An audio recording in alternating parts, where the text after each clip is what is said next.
This one's much more serious, the biggest apple tree of all my trees. If I would want to support this one, leaning kind of heavily to this side, then yeah, I would need a really huge support for that. Besides that, bush is grown very big, and it's a kind of starts to go onto my apple tree again, like that one which I liberated last time. Well, to liberate this big apple tree from this big bush, that would be a much more interesting, challenging task.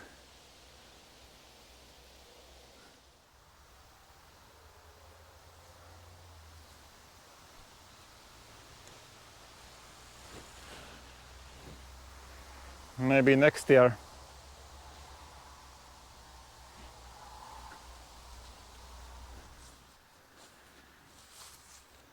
On a side note, it's very interesting how grass changes by seasons. When it started growing in spring and early summer, it was just mostly plain grass, of course, the dandelions and some things like that. And then I had to cut it down to mow it, and now I haven't mowed here for a while, but the grass itself, it hasn't grown very tall, just like that. And look at the variety of species that is growing here. Various types of grass and flowers. Look at that. Purple ones. Yellowish. Different kinds of yellow. Also this white clover.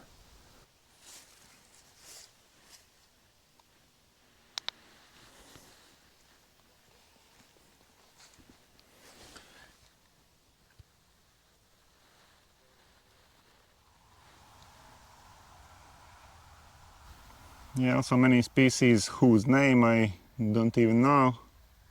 Yeah, but speaking about that white clover, I have it in several places, actually quite many places. And I've read that it's the perfect type of plant for mow-less lawns. So if I don't want to mow so much, then this is a perfect plant because it's overtaking everything else, and it's very low to the ground. It doesn't grow tall, and it's very pleasurable for walking also, of course when bees are not there maybe, but still it's very good looking also. And yeah, so mowing the grass is one of the biggest tasks here on my land, so I really would like to do anything possible to reduce the amount of mowing. So my new plan for not mowing so much is to sow those plants, those white clover plants. I just want to experiment with sowing them in places where there is a really long grass. Well, it's not like in a meadow, of course. I have mowed it several times, but it still grows very tall in those places, like for example behind my shed there. I mean here, for example, in this region, this whole region, this is always a tough job to mow it when it grows so tall. And so I want to experiment with sowing that clover plant. So I will mow the lawn for the last time, maybe, that big grass close to the ground, and then I will put the seeds in just by spreading them through the field. I have already bought them, by the way. There they are. Trifolium repens. Yeah, 1 kilogram of seeds. It kind of suffices for about 200 square meters with those seeds. I don't think I will use them all this year, at least, I'll just experiment with a little bit, maybe there, maybe somewhere else. I just have to wait for my lawn mower to get back from the service center where it's currently, and then mowing, seeding, maybe stamping a little bit afterwards, and then just wait and see what happens.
Well, although I got my lawnmower back from the service center, my grass is still not cut, as you can see. It's still long, and that's because they actually hadn't repaired anything on my lawnmower. So the thing that was broken was the drive, the rear drive. So actually I could mow with it, but I just have to push it by myself, and that requires a lot of strength, and that's totally unnecessary. So that wasn't repaired. They took the mower back to the service center, and then they said that it is a production defect and they cannot repair it, and so they will just return me money. But that brings the problem here. What do I do with the lawn or with the grass in general? Yeah, so now I'm waiting for the delivery truck that will hopefully solve this problem for me. And while waiting, I can do some other tasks, for example, hoeing my garden.